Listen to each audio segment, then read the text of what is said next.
Halo, kita di sini bersama Wak Bongkeng dari tim Eger, juga anggota Wanadri yang besok tim Eger juga ada acara di kampus UMY juga.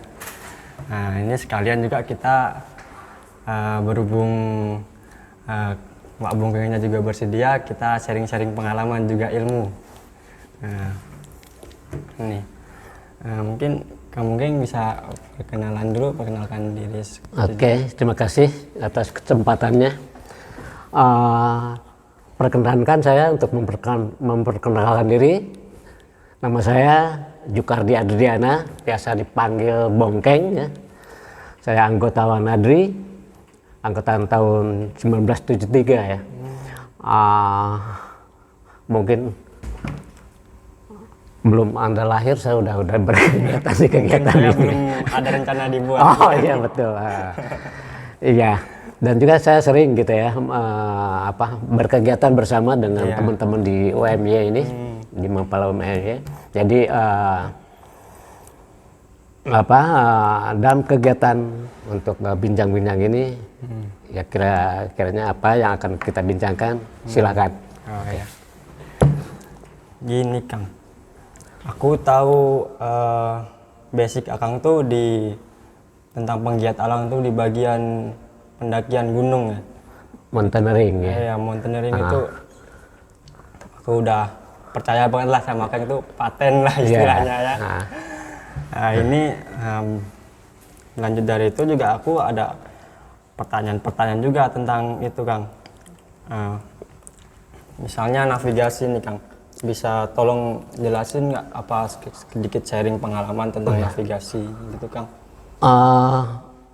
Ya mungkin sebelumnya ya kita dalam melakukan kegiatan petualangan, khususnya misalnya di pendakian gunung dan sebagainya, ya seorang pendaki gunung harusnya sudah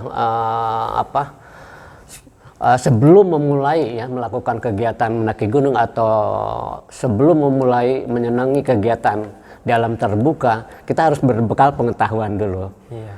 Harus berbekal pengetahuan. Ya diantaranya itu tadi navigasi ya. Karena banyak wawasan pengetahuan tentang teknik hidup terbuka untuk seorang pencinta alam atau petualang itu sangat-sangat banyak gitu ya. Nah, kenapa demikian? Yaitu untuk kesiapan kita untuk menghadapi hal-hal yang tidak diinginkan pada saat kita bermain. Iya. Karena berkegiatan di alam terbuka itu punya risiko yang sangat tinggi. Ya.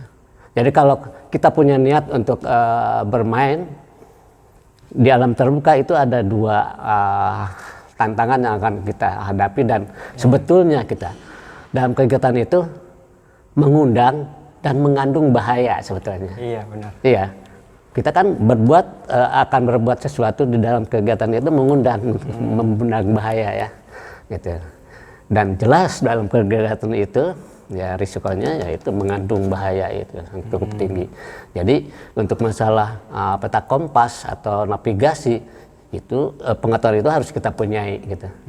Iya. Dan cuma sekedar bukan cuma sekedar navigasi aja gitu, tentang survival, tentang khususnya manajemen perjalanan, dan banyak lagi sebetulnya.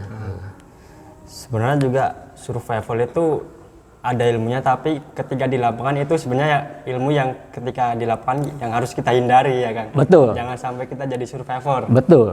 Betul. Makanya ada tadi manajemen perjalanan. Iya. Dan tentunya juga kita tidak berharap untuk terjadinya adanya survival buat kita, tapi ya kita harus sudah siap dengan pengetahuan itu, gitu. Karena seorang manusia tidak luput dari hilaf dan salah ya. Setiap saat mungkin kita ya akan terjadi juga hal-hal yang tidak diinginkan terhadap kita gitu nanti di lapangan. Terus ada lagi nih Kang, ketika Akang dulu belajar navigasi ini, ada pengalaman menarik nggak? Semisal dulu diajarin seniornya diketok-ketok dulu kepalanya biar paham atau gimana? Oh iya. Gitu. Kalau kami belajar tentang navigasi itu, pengalaman yang kami alami ya begitu ruwetnya gitu, ya, belajar tentang navigasi. Karena ternyata juga di dalam kegiatan navigasi itu harus ada hitung-hitungannya. Nah itu yang menjadikan tidak suka lah untuk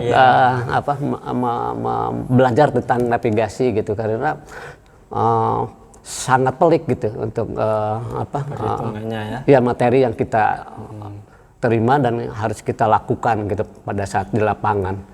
Nah, tapi sebetulnya gitu kalau kita sudah sangat mendalami, itu sangat-sangat enjoy gitu aku rasakan.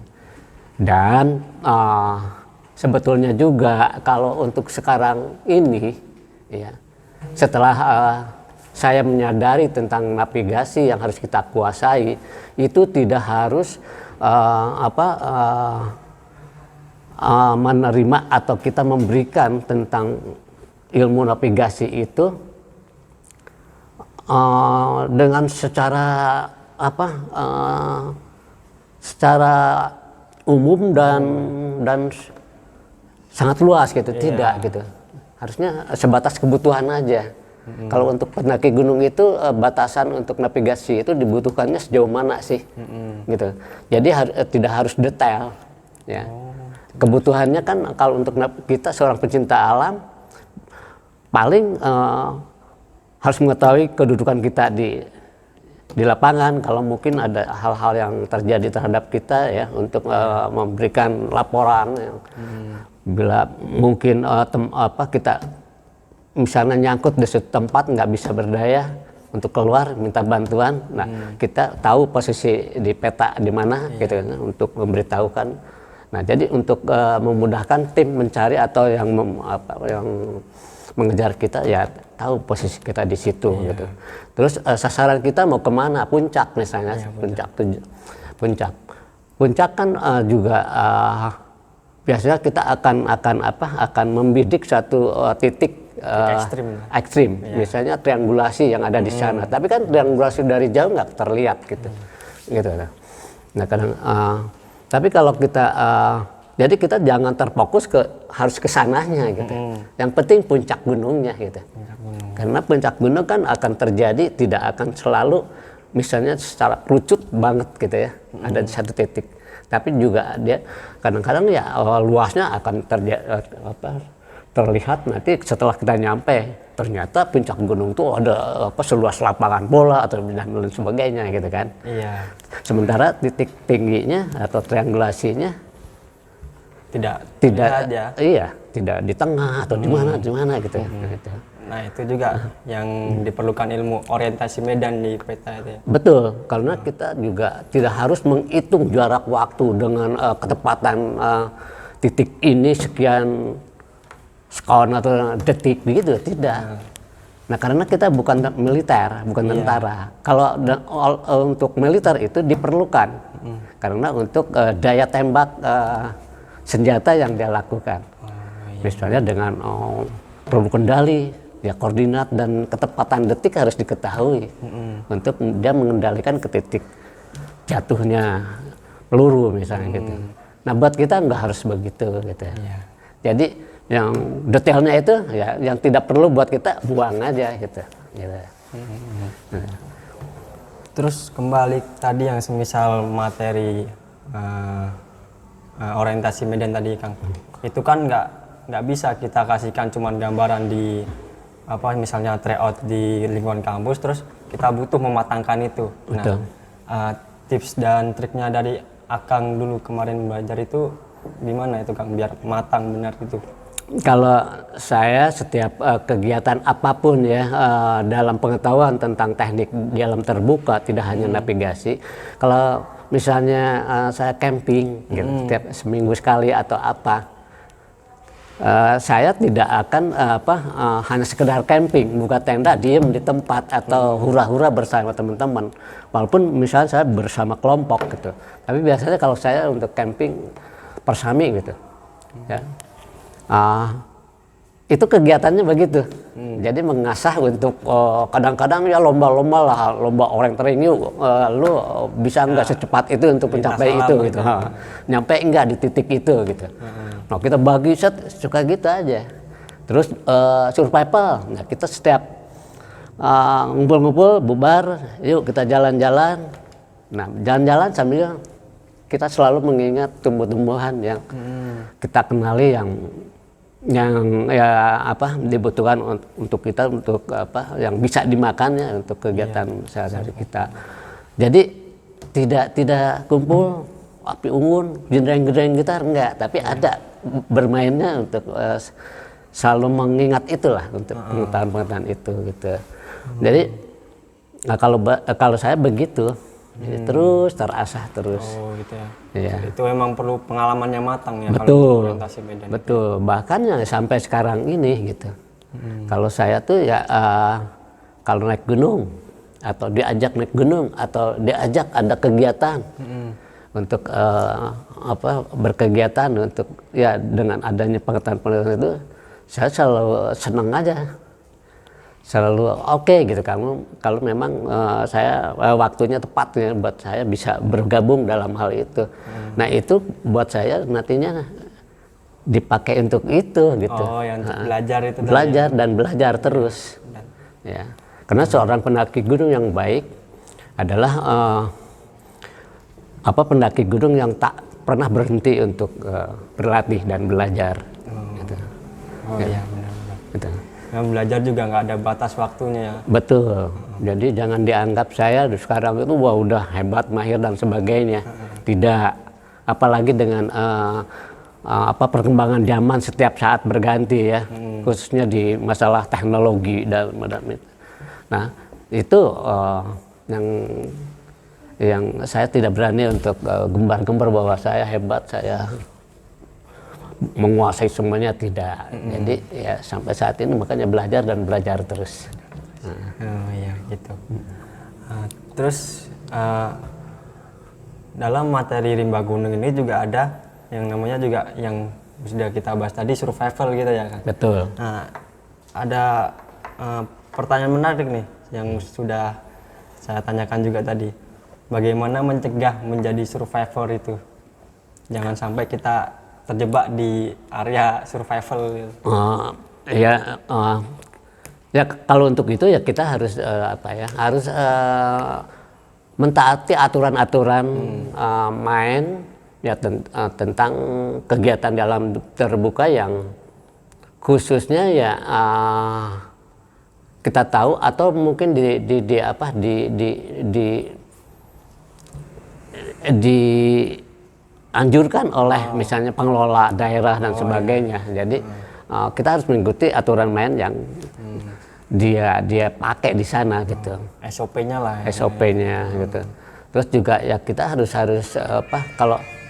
kalau misalnya kita mau mendaki gunung ya kita harus sebelumnya harus mendata gunung tersebut yang akan kita datangi itu, terus juga merencanakan suatu perjalanan atau kita ya membuat manajemen perjalanan yang akan kita tuju. Setelah kita tahu data-data gunung tersebut harus bagaimana, ya itu harus kita jalankan gitu. Ya khususnya mungkin kalau dalam itu manajemen perjalanannya itu yang harus kita inikan. Terus untuk dalam ilmu survival itu pasti ada teknik-tekniknya juga itu ya. Nah, dalam ilmu itu teknik-tekniknya dalam survival itu gimana Kang? Misalnya teknik cara kita komunikasi untuk cari bantuan atau cara kita mencari makan. Iya betul, sebetulnya sangat-sangat banyak kalau harus saya uraikan di sini sangat-sangat ini gitu ya. Dalam survival kan yang penting bagaimana kita bisa bertahan untuk hidup ya dalam kondisi darurat gitu ya. Nah di situ pengetahuannya ya kalau kita misalnya kehabisan makanan ya kita harus mengenali tumbuhan yang bisa dimakan yang ada di sekitar kita atau di hutan sana gitu ya. Terus kalau kita perlu gizi yang lain daripada tumbuh-tumbuhan, mungkin daging-dagingan gitu ya. Ya itu artinya ke hewan ya. Nah kita di situ ada ilmu untuk membuat jebakan-jebakan atau jerat dan sebagainya. Jadi teknik-tekniknya banyak gitu. Untuk masalah air, di situ kondisi hutan itu tidak mengandung banyak air gitu. Tapi gimana caranya kita harus mendapatkan air? Ya itu juga kan ada gitu caranya gitu. Apa kita membungkus daun ya dengan plastik gitu ya. Pengumaian dari daun tersebut ya nanti mengandung air dan lain sebagainya. Sangat banyak lah sebetulnya. Makanya kalau harus berbicara itu kan dalam survival itu ada kebutuhan yang kita butuhkan adalah pertama perlindungan, ya. Kedua air, ya. Ketiga makanan, ya. Keempat api, ya. Dan air gitu. Gitu. Jadi gimana caranya kita ya mendapatkan itu semua gitu. Walaupun di kondisi atau di hutan yang nggak mungkin atau yang nggak ada ya susah didapat untuk hal-hal yang itu, tapi ada jalannya kok gitu, ada caranya untuk mendapatkannya gitu. Asal kita mau bergerak aja gitu. Betul, dan tahu tekniknya gitu. Menguasai teknik itu gitu. Di antaranya itu tadi yang navigasi itu. Navigasi adalah bagian dari survival. Ya, untuk bisa kita keluar dari jalur di mana kita tersesat, dan dengan bermain navigasi ya akan mudah kita bisa keluar kalau kita memahami, menguasai tentang navigasi itu. Iya. Terus tadi juga ada poin yang aku juga ingin tanyakan, Kang, masalah perlindungan tadi. Nah, otomatis seorang survivor gitu kan, misal dia bukan penggiat alam, orang baru yang berkegiatan di alam, terus dia tersesat. Nah itu pasti mentalnya bakal down banget. Betul. Nah, bagaimana cara dalam keadaan seperti itu kita tetap terjaga mentalnya gitu, Kang? Tetap semangat untuk terus hidup gitu maksudnya. Ya sebetulnya kalau dia tanpa wawasan pengetahuan itu sangat berat dan kemungkinan tidak akan bisa selamat gitu. Ya, makanya kalau kita ya buat pemula khususnya, kalau kita mempunyai niat untuk menyenangi kegiatan di alam terbuka, akan lebih baik mengetahui dulu wawasan pengetahuan tentang teknik di alam terbuka gitu.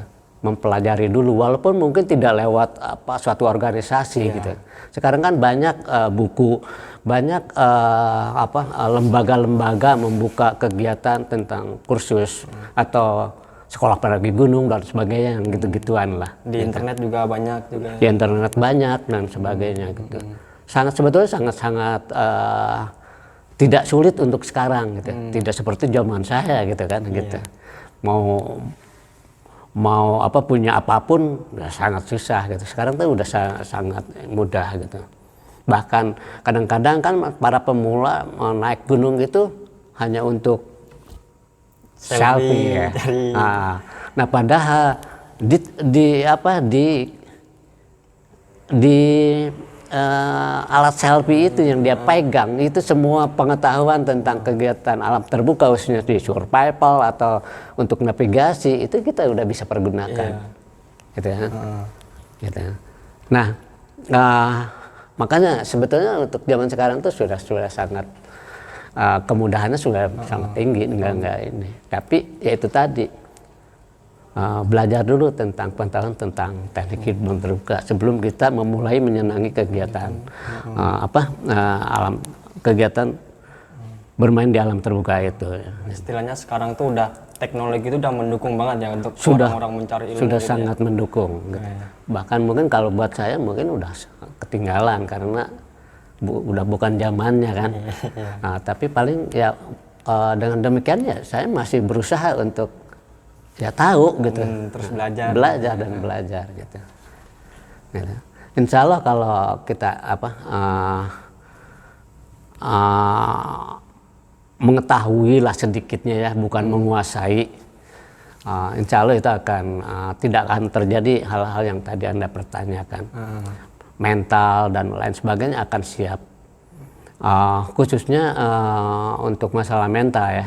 Karena mental kita bisa tahan atau kita bisa kuat itu adalah dengan adanya pengetahuan.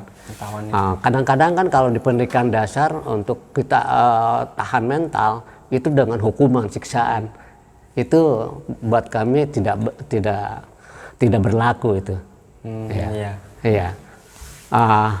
Kita bukan militer. Kalau kita dihukum untuk kekuatan itu bukan untuk berhadapan dengan fisik ya, melawan orang lain atau musuh gitu. Tapi kita berhadapan dengan alam yang faktor X yang selalu tidak kita ketahui gitu. akan terjadinya apa-apa gitu. Jadi lebih baik pengetahuan yang kita harus kuasai. Ya. Tapi yang saya rasakan setelah saya terjun di penggiat alam ini juga masuk MAPAL ini, setelah ada pelatihan karakter mental itu sendiri, saya juga terbuka wawasannya Kang ini. Maksudnya pelatih yang kemarin melatih saya ketika saya diksar itu sebagai gambaran kecil bagaimana siksaan alam itu lebih besar daripada itu. Betul. Jadi kita emang dipersiapkan untuk di situ ya kan? Iya. Kalau pelatih kan untuk memberikan